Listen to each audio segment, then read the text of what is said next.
everybody. Welcome to the CodeX Station's Comic Character of the Week. I am Sal. I'm going to be your host tonight. And today I got with me Tim the Terrible, Dan Kelly, Dan the Man Kelly, and Archduke Kevy. And the character we're covering today is none other than Firestorm, ladies and gentlemen. There we go. Dan's holding up the shirt. Very nice, very nice. How you guys doing today? Very good. You're good. All right, so we're doing well within established parameters. Oh, always good to hear, Kevy. Always good to hear.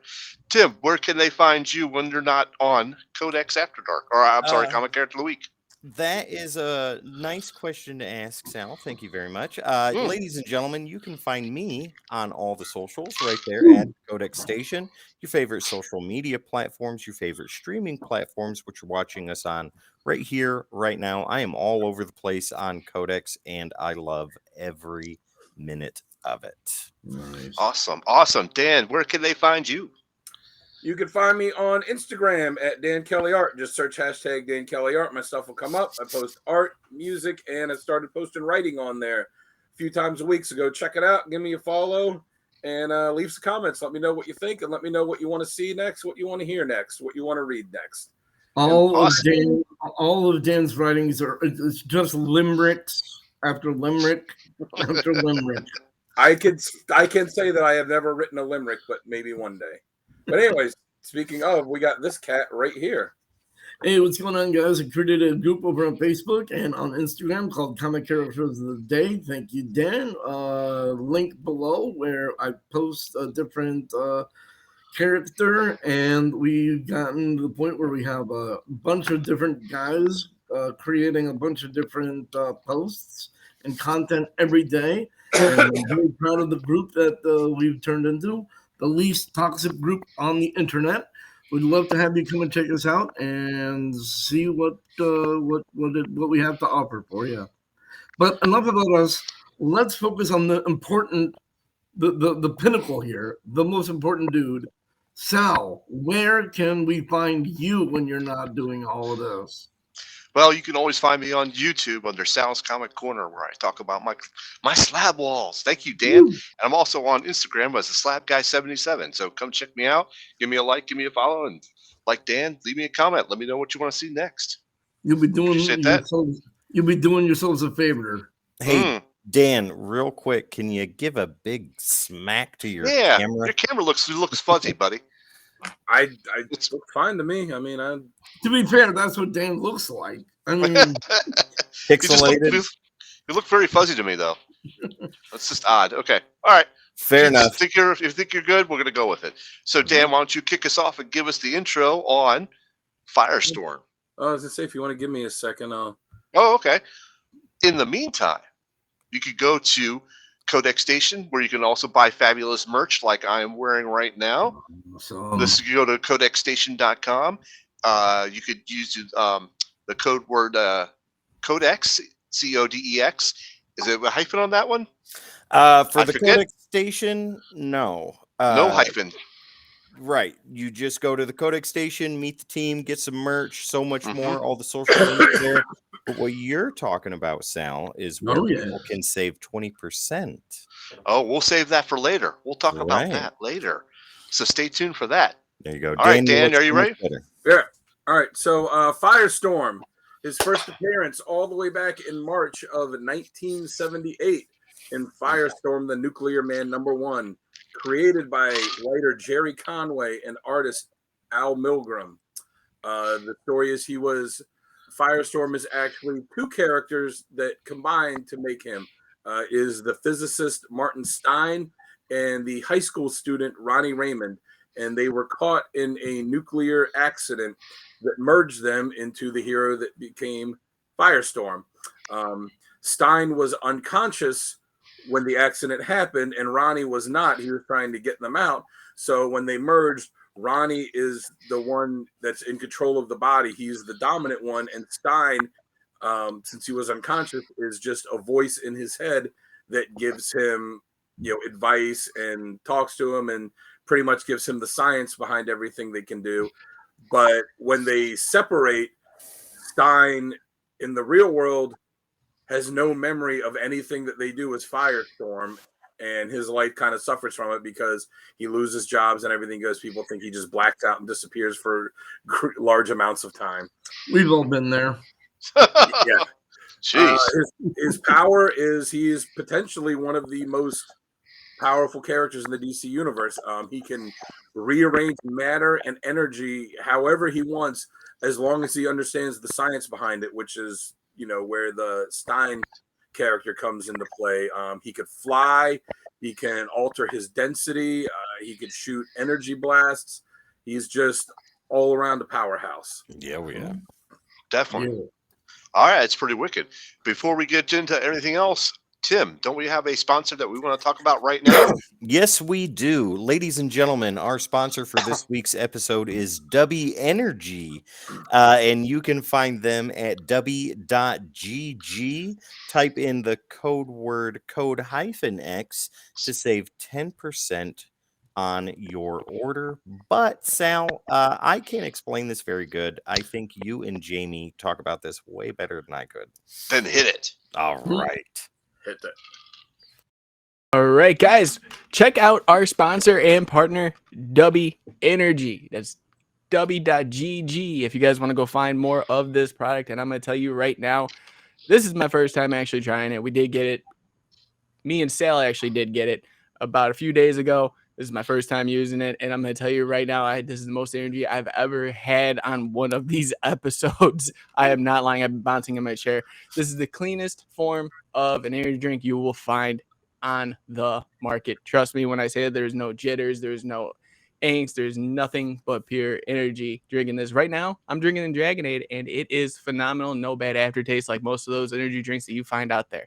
So guys, definitely go check out Dubby, and that's dubby.gg for more, and use the code word code-X at checkout and save yourselves 10% on your order and purchases. And if you don't believe me, let's hear from Sal himself, who doesn't even like energy drinks. Okay, I'm going to say this. I never liked energy drinks. I was always too jittery. The crash was terrible after them, and the taste was also horrible on lots of those. So I stayed away from them. But now I've tried this one, and I'm telling you, there was no jitters. There was no crash. It tasted great. There was no bad aftertaste. I love this energy drink. This is a good thing to have, and I'm definitely going to buy some more. All right, well, there you go. All right. Can't get any better than that. It's a good drink. I had my push and punch today. So it's good stuff. All right, so let's get on with the character. Let's see how this character works best. And Kevin, why don't you take it away on that? Right. I have. So I liked it when a little bit later on, Dan was saying that Martin Stein didn't have the memory, but they changed that eventually because that's what they do all the time. I think it works best when Firestorm is needed, and one of them is like okay, I need to merge to become Firestorm. Raymond is like, let's do it, and he's like calling Professor Stein to merge, and he's in the middle of like a business meeting. He's like or the other way around, where Ronnie's on a date and Professor Stein's like, I need Firestorm. He's like, the inconvenience of one of them during when they're needed to merge. I think that's just a neat little aspect of the character. It's a fun aspect. I love it when they lean into that. Yes, it can get old, but it's just like a really fun running gag for the character. I love it when they do that. What do you think, Tim? So like what the character does best, I think the character works best in a team format. I don't necessarily think that he is best suited alone. I think he's more utilized like Tony Stark or Mr. Fantastic.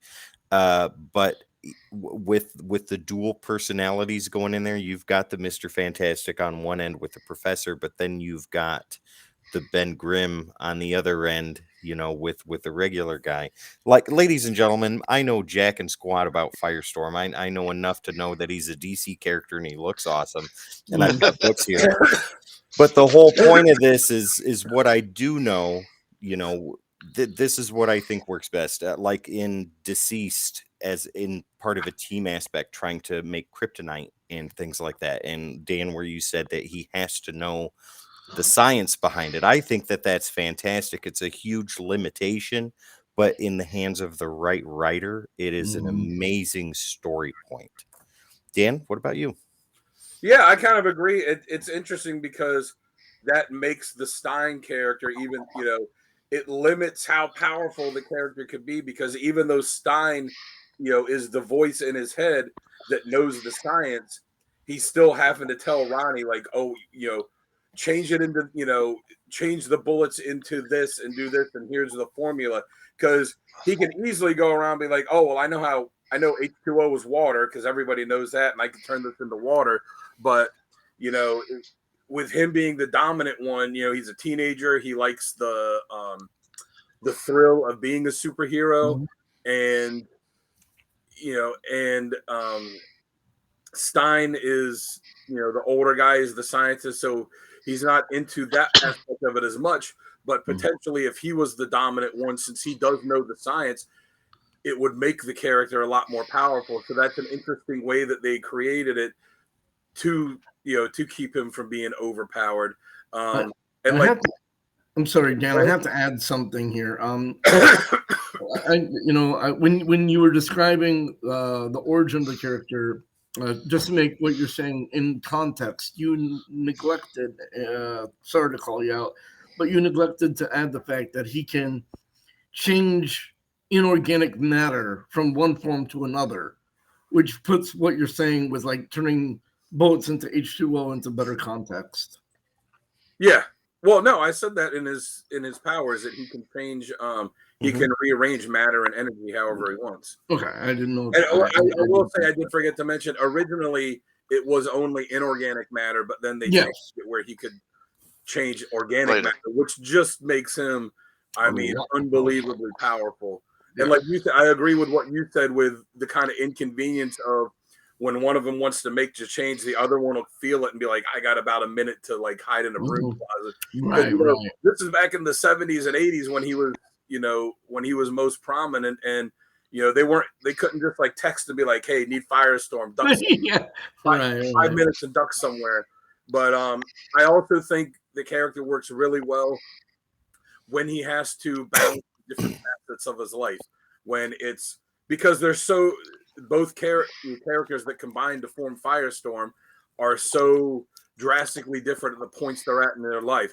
Yeah. Stein is a you know, an award-winning, highly regarded scientist that's an older guy, and Ronnie is a kind of unsure of himself teenager in high school. And you know, just the way the two of them interact, and especially it's always funny too, because he can hear Stein's voice in his head when they're Firestorm, and he'll talk to him, but nobody else can hear the voice of Firestorm. So they'll kind of, you know, sometimes they'll be like, dude, who are you talking to? Yeah. So that's always kind of a funny thing too. And then later on, they had other characters that would come in and be part of Firestorm. The premier one being Jason Rush, who kind of took the Martin Stein role, but was like essentially a younger version of him. But even that's good too, because you see the different personalities clash, but they have to work together to be one hero. So what about you, Sal? What do you think? So I kind of agree with like a lot of points that you guys said, and Wes kind of pointed out he's underutilized. But we'll move on to that. We'll move on to that when we get to the other side of this equation. See the pun I used there? Equation. Masterfully done. This is why you paid the big bucks. Thank you very much. So, I like the dual personalities. I like the scientist on one end, the teenager on the other, because it provides a dynamic that's was pretty unique in the 70s. And And you mentioned it there, Dan was pretty funny with the, they didn't have like texting or anything. You had to physically call them on the phone or something, or get in touch with them somehow with that. Excuse me, ma'am. I'm in a dire situation. I need to use your phone. Oh, I need to use your phone. But he is potentially, even when he was just affecting inorganic matter, could it be one of the most powerful beings in the universe situation? So if he were to go supervillain like that, I mean, he could obliterate the world in a matter of days. Yeah. And one of my badass moments, we'll talk about that later. But there was this situation where he just absorbed like a lot of people into the Firestorm matrix. But anyhow, what does work best is because of that whole fact that he's changing inorganic matter into anything he wants. It gives like a potential to be able to do anything or save any situation. Yeah, and that's what I kind of like works best. Yes. So, on for after this, now we're gonna list our badass moments, and I'll start off with that. Let me pull up my sheet so I remember everything here. Here we go. I brought a visual display this episode. Ooh. All right. So I'll start off with the badass moments, and in the Doomsday Clock story, Firestorm found himself surrounded by protesters in Russia, but in a panic, he turned the crowd into glass. And Ronnie, being a teenager, he kind of freaked out and he like fled the scene. He's like oh crap, and just like ran away as as some of the protesters that were turned into glass started shattering. So it was like, my bad. Sorry. Catch you from side. Another one where Firestorm and Captain Atom fought, and at one point when they charged at each other, like typical fashion of the heroes charging at each other, ramming each other at full tilt, the collision like detonated Captain Atom, and he just charged him. His containment use went across time and space, and like completely obliterated. And for those of you who don't know, Captain Atom is a ridiculously powerful character as well. Yeah. That's why they use him as a catalyst for the end of the world in the end of the world books. Yeah, always. He was the basis for Dr. Manhattan in Watchmen. Yep. Right. Maybe he'll be in an upcoming episode of Comic Character of the Week. You never know. Stay tuned. So my last badass moment is, he's not supposed to be able to affect living beings, but there are some exceptions. When Ronnie was resurrected as the Black Lantern Deathstorm, he was able to. And at the time, the Firestorm was Ronnie and I think Jason and his girlfriend. And as he separated Jason from them, he turned his girlfriend into salt and then ripped out her heart. Sal, I think you and I looked at the same list. Well, there we go. There we go. All right, then, Tim, why don't you tell us what you got? So, my number 3 is turning the Russian protesters into glass in Doomsday Clock. I read that issue. That was a very wow moment for me. So I won't. You said plenty there, so I won't go much more into that. Number 2 is absorbing a nuclear meltdown. Oh yeah. I think that's in the origin of how he became Firestorm and how the professor and the younger got connected together. And then after he absorbed the nuclear meltdown, he went back and absorbed the residual radiation and collected even more power. But my number 1 is my visual aid here. Visual aid. Yeah. And that is bonus points for that. That is in Deceased. So this is you have the part where they're all standing there and they hear this loud humming sound. And guess who it is? It is the zombified Martian Manhunter. The Flash. Martian Manhunter. He comes in and blasts the Flash.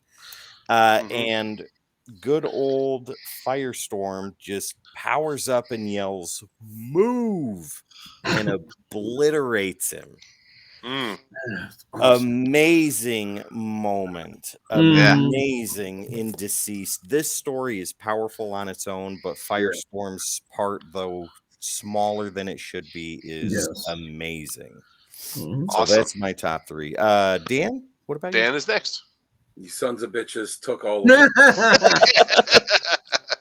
I had love with you.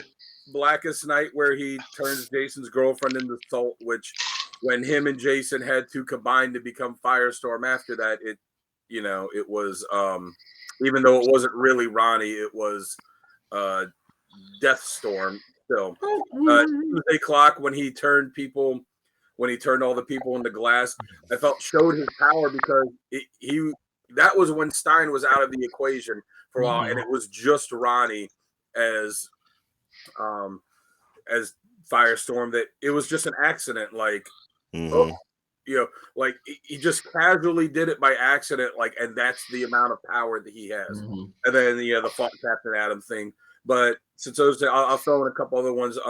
And Firestorm, the Nuclear Man, his second ongoing series, the one that lasted for a while. There was a point where he was fighting basically a Russian version of himself, and they tried to kill them by dropping a nuclear bomb on him. And as the smoke clears, he just comes walking out of it like nothing. It's like you just dropped a nuke on him, and it literally had zero effect on him.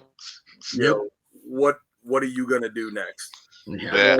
In Brightest Day, at one point when he fought the Anti-Monitor by himself, which for anyone that doesn't know, he was the main villain of Crisis on Infinite Earths, and was a character that destroyed multiple Earths, multiple realities, universes, universes, and took the combined powers of all of the, like, every DC character, and not just the ones from the main universe, but all of these different universes to fight him and beat him, and many of them died. And then in Brightest Day, Firestorm is fighting him by himself and doesn't defeat him, but holds his own long enough and survives. And just based on the sheer power of fighting him by himself, that's just damn impressive on its own. Yep. What about you, Kevin? You got any we haven't named? I have one. I have one that was not mentioned. oh boy. But let me go through the ones that were mentioned. Turning the crowd of people in Russia to glass, that was amazing. Detonating Captain Atom through time and space. That is just next level. But the one that I have is, so for those of you in the know, one of my which favorite. I am not. One of my favorite characters is Swamp Thing. And Swamp Thing has been established at a time. He was established as the Earth elemental. He's like the embodiment of the power of Earth.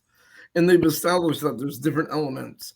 And so there was a time when they established that Firestorm was the embodiment of this Earth's fire elemental. Wow. So take everything that we've mentioned about Firestorm and his power level up until now, and then knock it up a couple of notches when he had that iteration. It was just game over if he decided that I'm having a bad day. So Definitely. Okay, those are some good badass moments. We had a lot in common, which is okay too. Yeah. You know? So, but with every badass moment, we've got critiques and stuff that we just hate or that suck about this character. So, Kevin, why don't you kick us off on this one and tell us, what do you think? Where does this character suck? They kind of reduce him a lot to the lowest common denominator, where I can fly and I can shoot energy blasts out of my hands, or like fire blasts out of my hands.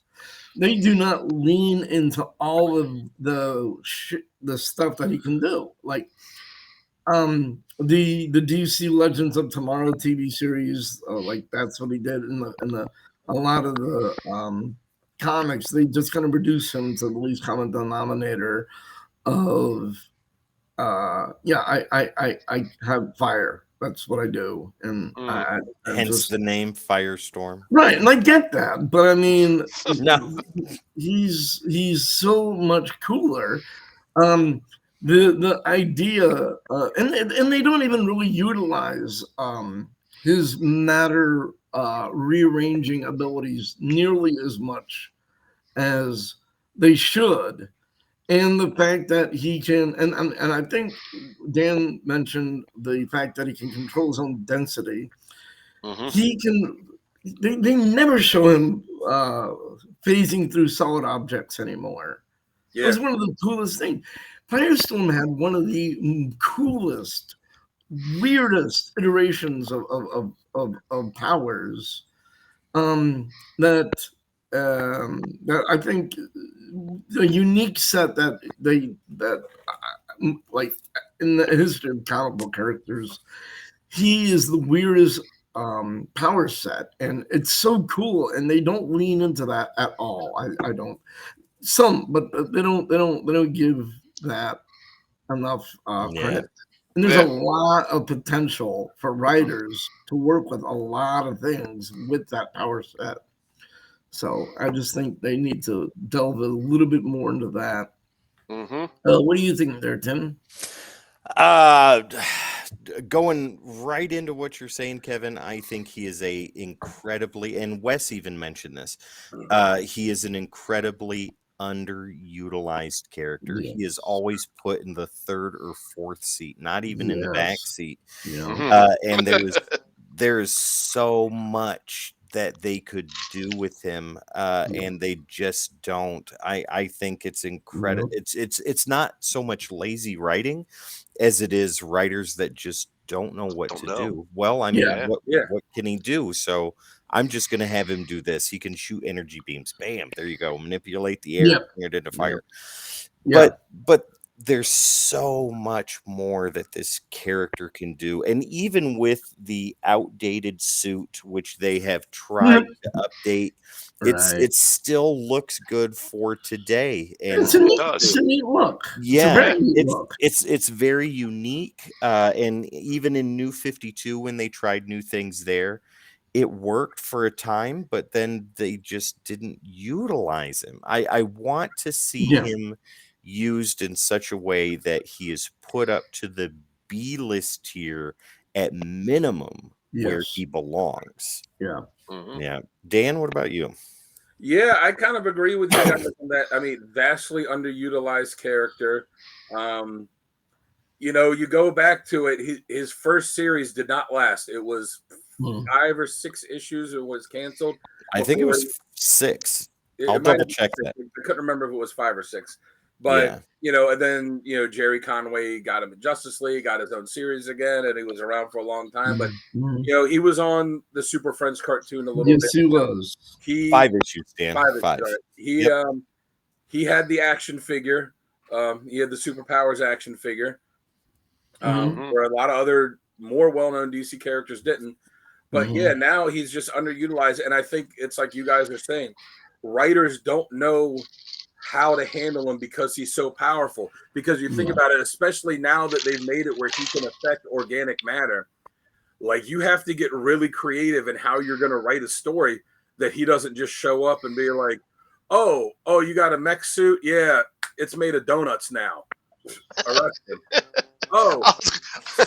But Actually, he did in an issue turn a mech suit enemy into he turned it into a giant pink bunny rabbit. Yeah, exactly that. Or like some villains that's super strong is like, oh, I'm gonna come get you. He's like, oh, okay, cool. Guess what? Like, oh, I just turned the air around you into diamonds and you can't move. Like, it's hard to when you have these characters that are so wildly overpowered, to write them in a way that you can make it interesting. Because even Superman, it's like, all right, he's vulnerable to magic, he's got kryptonite, all that. Like, Firestorm doesn't have those kind. The limitations with the character are really the internal ones of he has to understand the science behind whatever he's going to do. They just need to take Zdarsky off of Batman and put him on Firestorm and just let him do what he did for Firestorm for Daredevil, right? Yeah, just let him work. But yeah, I mean, he's also my all-time favorite era of Justice League was the Satellite years in the 80s, where it was the big like 15, 16 member team, and he was an integral part of that, and so I always associate him with the Justice League, but it's been a long time since he's really been a part of it. And another thing I don't like it is that they are constantly like retconning his origin. Yeah. First, it was Professor Stein was making this like revolutionary kind of self-reliant, clean nuclear site where it was going to be the safest nuclear site, and other people didn't like it. They blew it up. Ronnie got trapped in there. All right, it was an accident. And then later on, it was, oh no, well, Professor Stein was making like the Firestorm Matrix. So it was something that was still an accident, but something he was working on. And then later on, it was, oh no, well, he kind of meant for this to happen. And then later on, it was, oh no, well, it was Firestorm and Jason got caught in an accident, and they became two different Firestorm characters, and then would combine into one character, and then they would eventually go back to the, oh well, it's the two of them combined to make Firestorm. Like they change it too much. Like trapped in the nuclear accident, merged together. Like it was a good. It's comic books, you know. Yeah. We're not looking for extreme amounts of reality with the character whose head is on fire. So, Ghost Rider? Yeah, it was a good enough origin. Just stick with it. You don't have to keep changing it all the time. So that's what I got. What about you, Sal? I can't really add anything to this, guys. You guys said it the most. He's underutilized. He's potentially one of the most powerful characters out there, and the writers just don't know how to adapt him to a story or to a plot. And it like I said earlier, if I said if he wanted to go supervillain, he could, someone could just come up now and be like, okay, well, all the air in your lungs is now mercury. It's like, you're dead. Sorry. Not just that, but like you're putting it on a, if you wanted to do that to a bad guy, or if you wanted to do that to a guy, anybody. Yeah. That's one thing. He could do that on a massive scale. Right.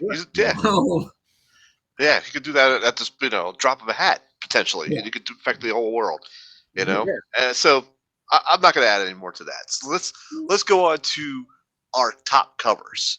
And Tim, why don't you kick us off for that? Okay, so ladies and gentlemen, take a look at this. All right. So nice. Number one, right over there on the left, that is the Fury of Firestorm from the New 52. I have not read that. Like I said, my knowledge of the character is extremely limited, but looking at that alone, and with Dan's minor talk about the two fusing together, I want to read it. Everything from New 52 I've read so far, I've loved, and that is just another one added to the list. In the center is Firestorm from the 80s. That is pinnacle Firestorm, in my opinion. Dan, I agree with you. The satellite years for JLA. And this is Firestorm's longest running series, I believe. And he was immensely popular during this time. And ladies and gentlemen, if you want peak Firestorm, this is it right there. Over to the right, Firestorm, the Nuclear Man.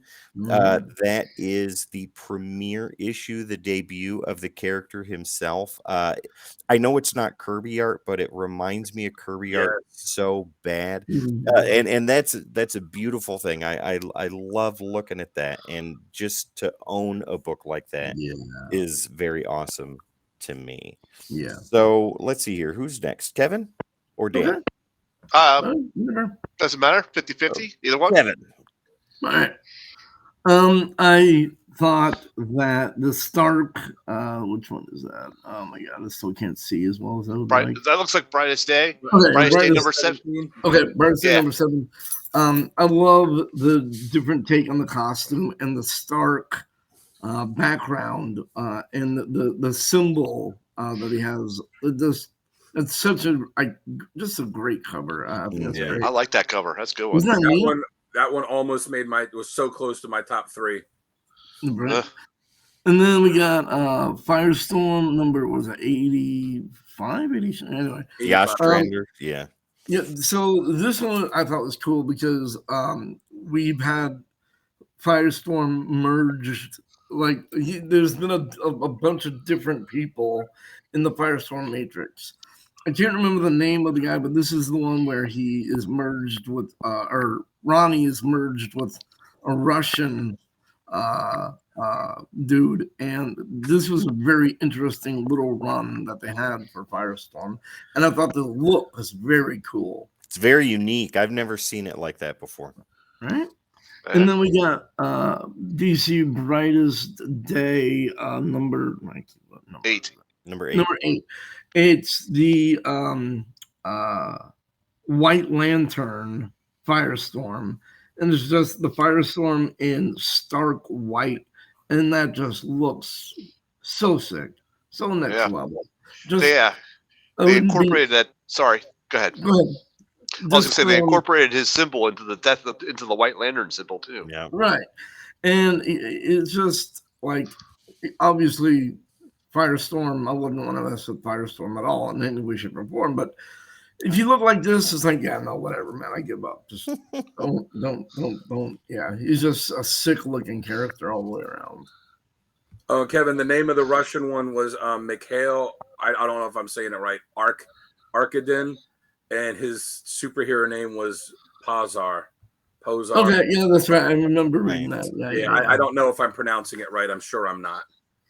Yes, but I appreciate the info. Well, Dan, take it away, man. Let us know. Yeah.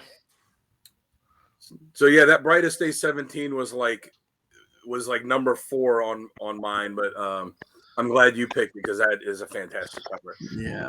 So I went with Firestorm number 57. That's just such a striking cover. Is that the one on the left? What'd you say? That's the one on the left with the skull and crossbones? Yeah, the skull and the crossbones there, the look of terror on his face and the people behind him and like the wind going.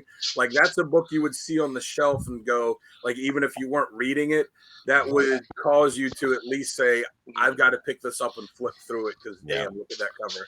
Right. In the middle one, I've got Brightest Day 22, which I kind of alluded to in my badass moments that Sal didn't steal.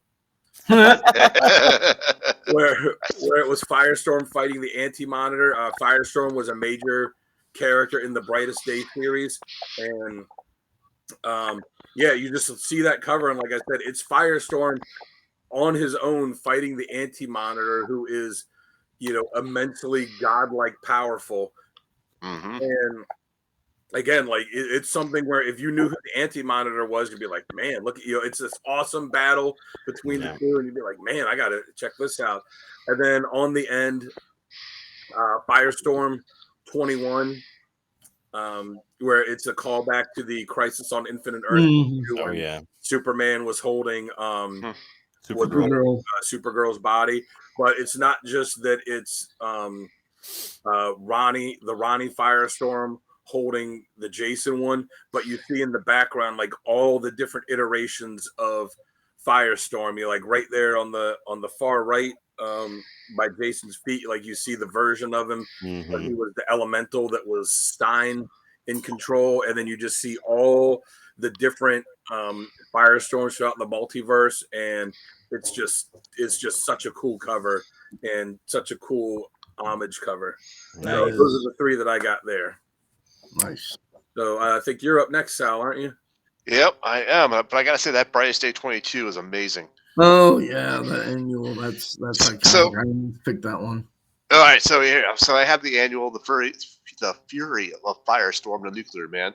I kind of like this because it shows the the Professor Sign and Ronnie, out, on the, let's say almost translucent in the background to them, and the 70s look too. I had to say it. So also, what's that? I'm so glad you picked that one. That was another one that was so close. Yeah, making my top 3 because that's a book that I've had since I was a kid and I've always loved it. And of course, I got the Fury of Firestorm, the Nuclear Man number 30, the 75-cent cover right there in the middle. It looks pretty epic where he is flying and shooting at the same time. Yeah. It's just classic superhero pose for me, or a thought. So I like that cover. And of course, number 1, the story of it all. That's just epic on its own. Yeah. So I can't really say much more about that one.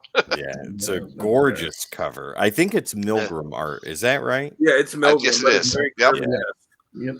Yeah, very Kirby-esque. Yep, I agree. Absolutely gorgeous. Yes. All right, but you know where we can find these covers and more? Ooh, is there a place? Kevin knows. He's got. Kevin knows. Tell us, Kevin. I've heard of this this great online store that some really wonderful people run, and if I'm not mistaken, I believe it's called Heroes Corner Comics. That is But correct. I would love to hear more about it. Sal, could you let us know what's up? Yes, we can. If you go over to heroscornercomics.com, you can check out their site. They have back issues, they got store exclusives, they've got graded books as well, and you can even set up a pull list with them as well. If you use the word CodeX, CODEX, that's no hyphen, yeah, just like down below, you can actually save 20% on that online order, which is amazing. They also have a Codex bundle, which is 3 Heroes Corner Comics exclusive books for $30. And yes, the Codex code works on there as well.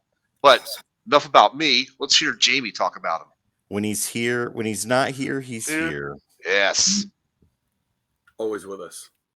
Everyone, if you're anything like me, you love comics, but you also love a good deal. And our friends over at Heroes Corner Comics have just the deal for you. From exclusives to back issues, graded slabs, current issues, and even set up a subscription with them. And all you have to do is use the keyword CodeX at checkout. That's CODEX, and you will save 20% store-wide. So don't miss out. Definitely don't miss out. As Kevin said, they're great people. They're great to communicate with. They ship fast. They ship secure. If you don't know or you haven't seen it, check out Jamie's unboxings or my unboxings on my channel. I've done several of them. Check them out. They're awesome. So please check them out. And I believe they have a deal. They're just getting the April mystery box. That's right. They're having an April mystery box, which they just kicked off. I believe it's $125 to buy in, and each box will have a CGC 9.8 book included in it. Nice. So it's going to be over $250 value for this mystery box. And the first one was definitely over $250 for me when I got my mystery box. So it's amazing. You should check it out. They're also unboxing too. They're also on Facebook under Heroes Corner Comics Insider. Sorry, I forgot to mention that.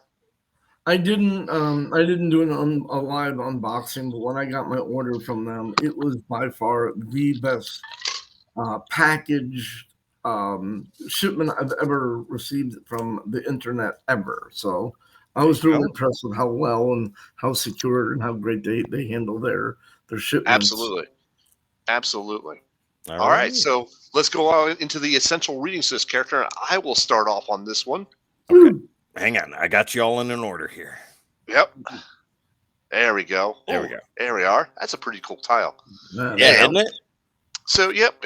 So I've got, first one is Firestorm, the Nuclear Man, 1 through 5 in 1978. This is the very first run. It was like Tim said earlier, it's only 5 issues long. Yep. It's definitely worth a read. It's definitely worth an intro to, getting to know the character right away. It's a good stepping stone for any other iteration of this character. So next I have the Fury of the Firestorm, Nuclear Man, issues 13 through 20, which came out in 2012 and 2013. This is also a good one because I believe this actually does a throwback or does a more iconic version of it. It's the new 52. So it jumps, gives you a more iconic version of the character, which is good. Mm-hmm. And then, of course, I've got JLA 179 to 185. This is where Firestorm joins the JLA and travels to LA and travels to Apocalypse as well. So this was a good storyline in itself. It's pretty much a good standalone. So I would definitely check that out. Nice. Sweet. So how about you, Tim? What's your take?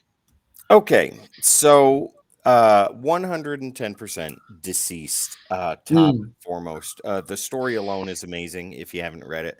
And though Firestorm's part is small, he is integral in the things that he does, and he is one of the survivors of the first major wave of destruction with the DC zombies. So yeah, definitely check that out. Firestorm, the Nuclear Man, Volume 2, that is the 80s run. That, like I said, is Pinnacle Firestorm. I think that's when he was at his best, when a writer kind of knew moreover what to do with the character than not. And the entire run is definitely worth checking out. And then Fury of Firestorm 1 through 9. Sal, I think that's the first 9 issues before your 13 through 20.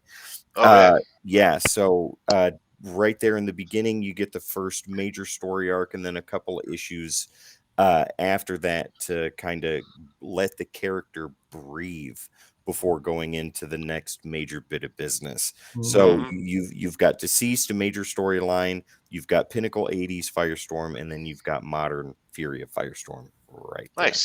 Nice. Dan, what about you? All right, so I have got yep, there we go. I've got, starting off, one of the series Tim said, Firestorm, the Nuclear Man, issues 62 through 65 and annual number 5.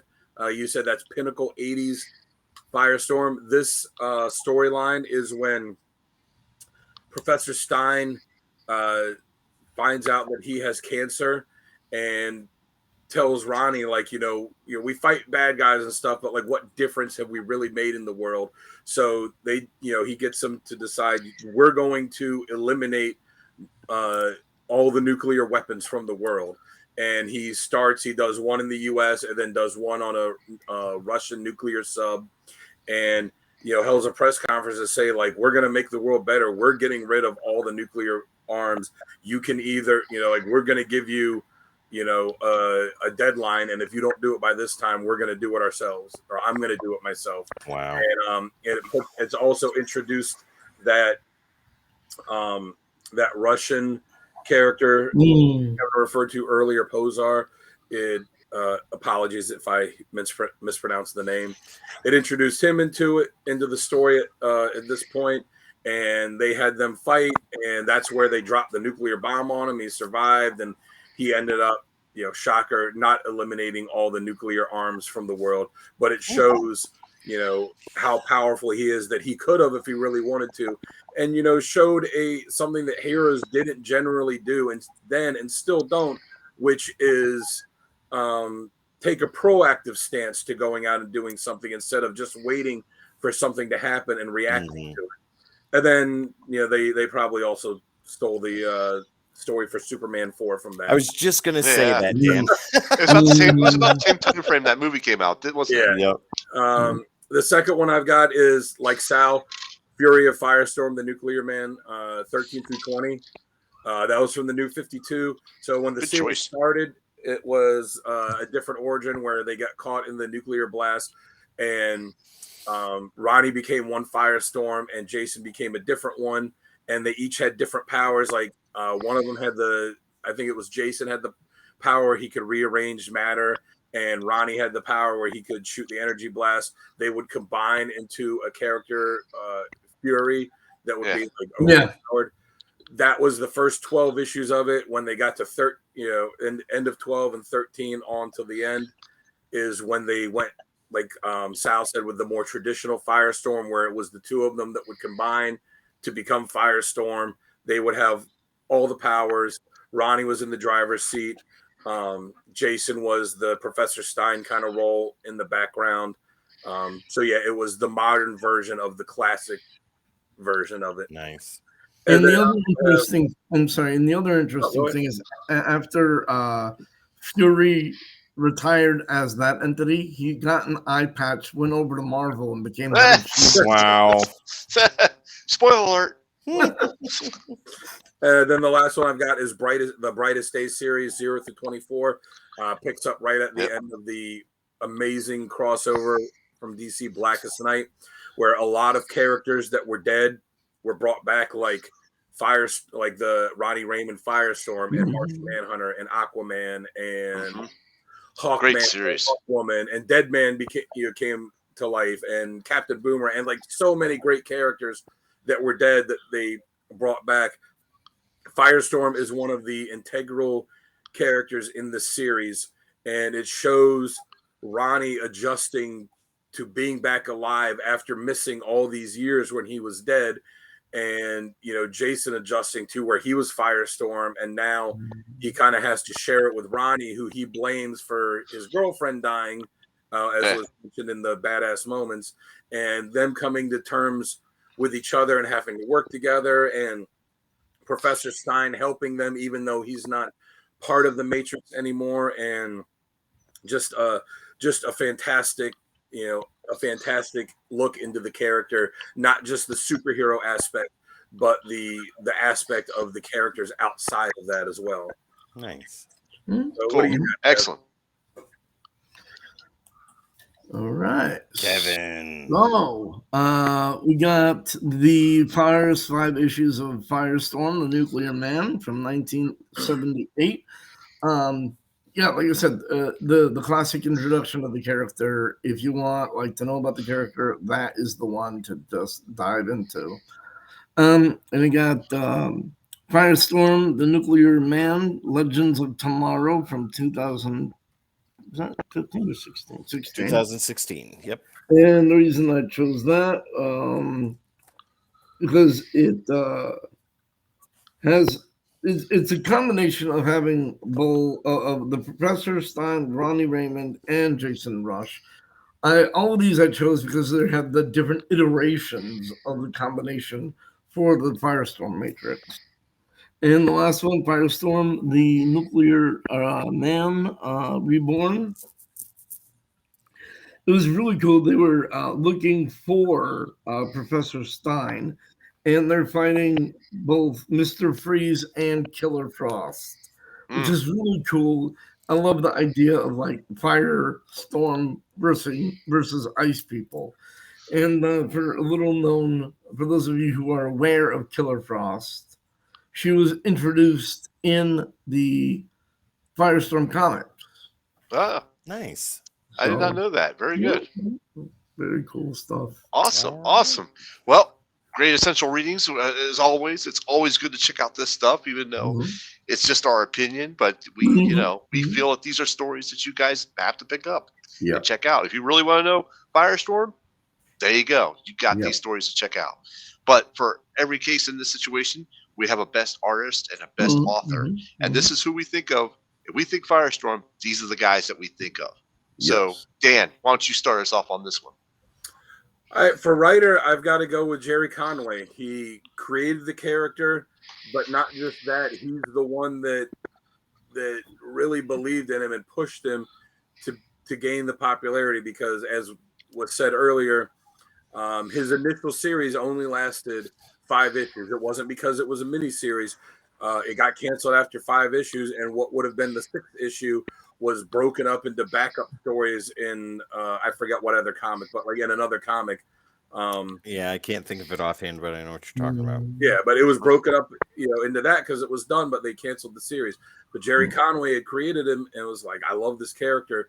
So he introduced him into JLA because he was writing Justice League at the time. So he had Firestorm join the Justice League to push the character forward. And then when Firestorm got popular enough to have his own regular series again, Jerry Conway was the one that was writing it for a long time to start. And, he created the character, and I think he really understood the dynamic that worked best between Ronnie and between Professor Stein. And I like the way that he wrote Ronnie too, because in more modern times, it's written, he's written like he's this kind of dumb jock football player kind of thing, where, in the kind of arrogant, but early on, when you read those early stories, it started with him and his, it was just him and his dad. It was a single dad.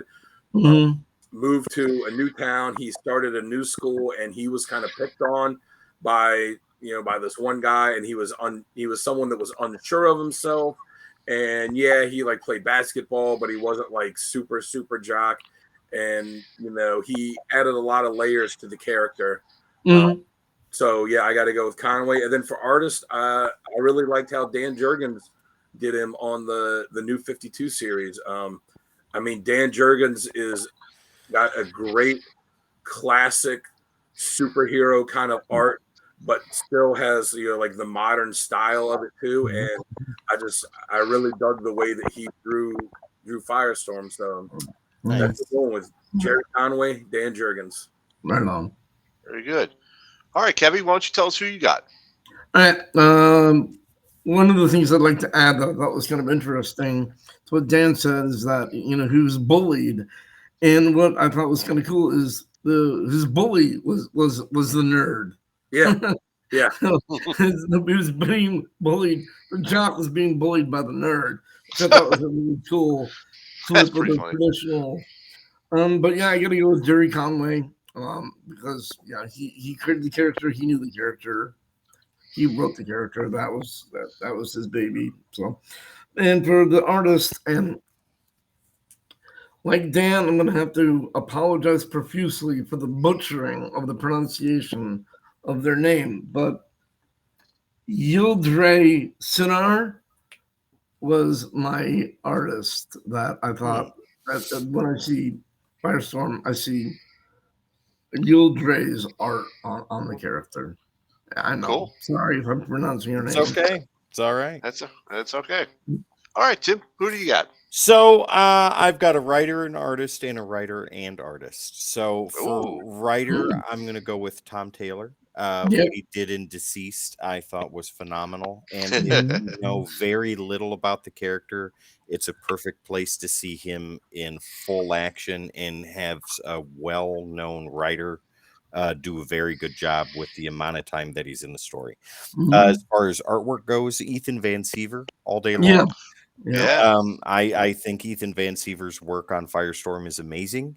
He captures the classic look, but gives it a very modern feel as well. And as far as the writer / artist combo, Dan Jurgens, 110%. I think that Dan Jurgens can do no wrong, both in writing and in artistry. And if you see anything that Dan Jurgens has done with Firestorm, definitely pick it up because you are in for an awesome time. Fair. Anything Dan Jurgens does with DC, period. Yeah, For a fun 110%. I can agree to that. I can agree to that. Now, what about you? Oh, you know what? I'm going to go classic old school on this one. And I got a tie on artist, but Jerry Conway and Al Milgrom. Dan took them and did for the very reasons that Dan said. It's just this is who I picture when I picture Firestorm. But Dan Jurgens is my tie for artist because as also stated. So I don't really have to dive too deep into that, but that's who I have. All right. Nice. Very good. All right, guys, this has been a really good episode here. We got covered a lot of stuff on Firestorm, probably a lot more than people most know. I'd like to add one more thought, if I may. Yeah, add one more thought. Add two. All right. One of the things I thought was really interesting was the flip of the script with like Ronnie Raymond being the new guy, not knowing what the hell he's doing, with Professor Stein whispering in his ear, to when Jason Rush became Firestorm, and it was Ronnie being the old experienced guy, knowing like, all right, here's what's up, and the flip of him being like to the new guy explaining what's going on. I thought that was really cool.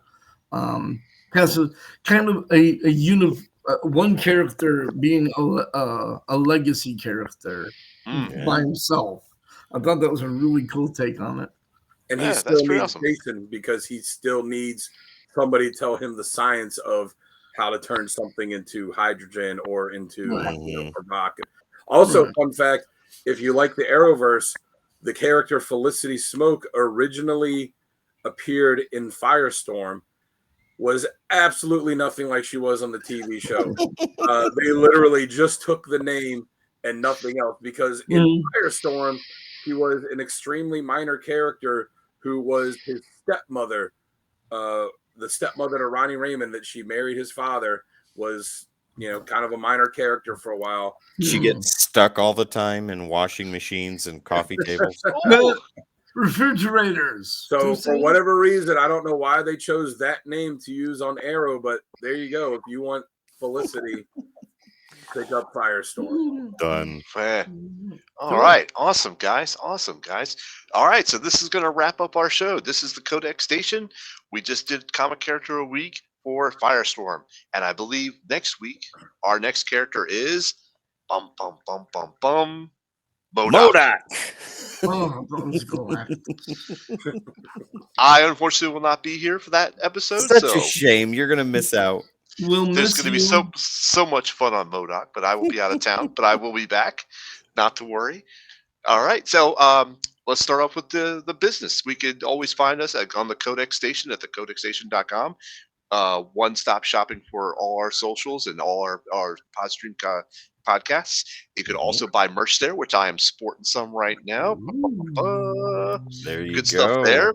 And also, I'll start off with me this time, and I'll say you can always find me on Sal's Comic Corner, and under Instagram is the Slab Guy 77. And then Tim, where can they find you at?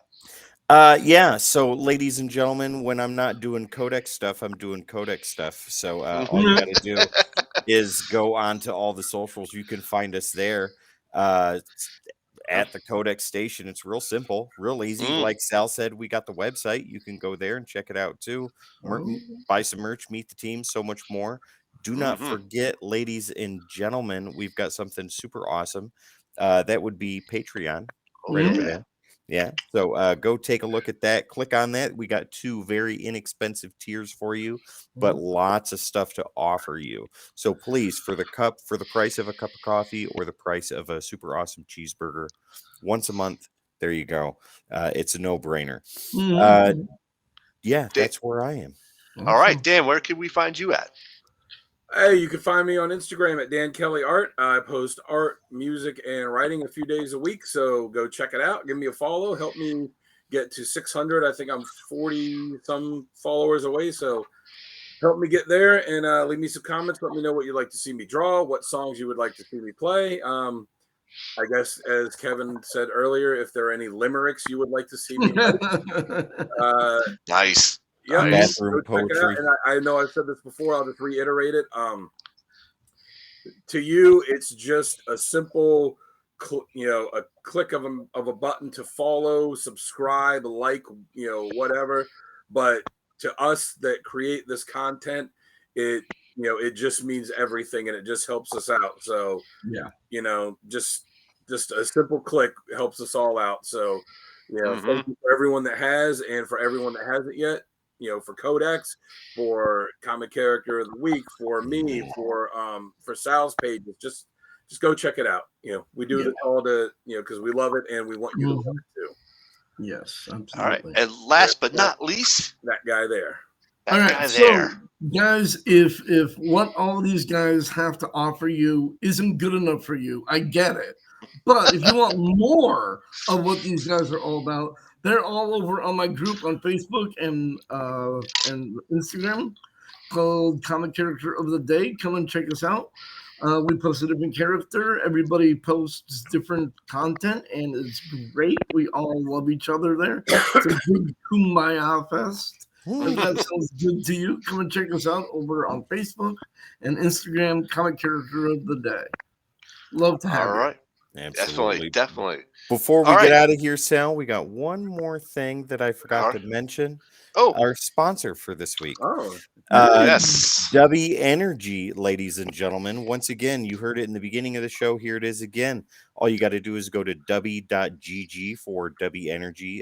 No crash, no jitters, no anything like that. All you got to do is type in the keyword code -X at checkout to save 10% on your order. Definitely. Thank you, Tim, for that. That's awesome. And I guess we will all see you guys all next week then. Take care and have a good one. Have a good week. Peace. Chicken grease.